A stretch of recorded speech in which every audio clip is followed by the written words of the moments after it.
Unhappy Antonio Conte admits Chelsea are battling to secure their Champions League future and warned of a bad surprise if his side do not raise the game. A 10 loss at West Ham last Saturday and Manchester City's win in the Manchester derby on Sunday meant Chelsea trail Pep Guardiola's leaders by 14 points.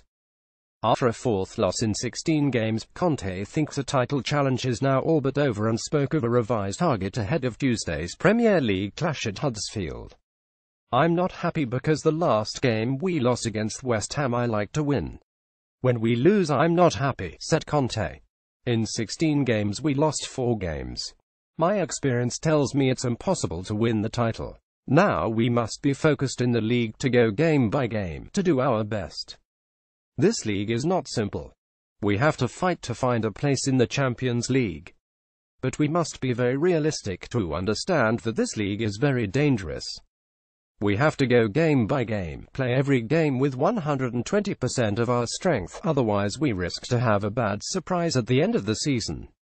Conte's focus is on the immediate future and not the Champions League last 16 tie with Barcelona. He has continually bemoaned a lack of transfer activity last summer, when he watched rival City and Manchester United strengthen the squads. But the Italian is seeking an immediate response and is not relying on new recruits in January's winter transfer window to improve Chelsea's fortunes. "It's important to find a solution in this moment and not to look too far ahead," he added. "There are many games before the transfer window opens. We have to find a solution early." Midfielder Danny Drinkwater missed the West Ham loss through illness, while defender David Luiz is being monitored over his knee injury. Conte is likely to make changes for the trip to Huddersfield.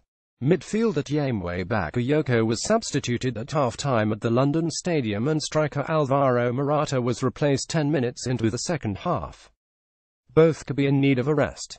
And Conte, who repeated his Chelsea side are rebuilding after the departures of the likes of John Terry and Frank Lampard in recent seasons, says it is important the summer arrivals are given time to bed in. "New players need a bit of time to adapt themselves to our idea of football, to adapt themselves in this league. This is not simple. The most important thing is to have the will to work and to try to improve every day."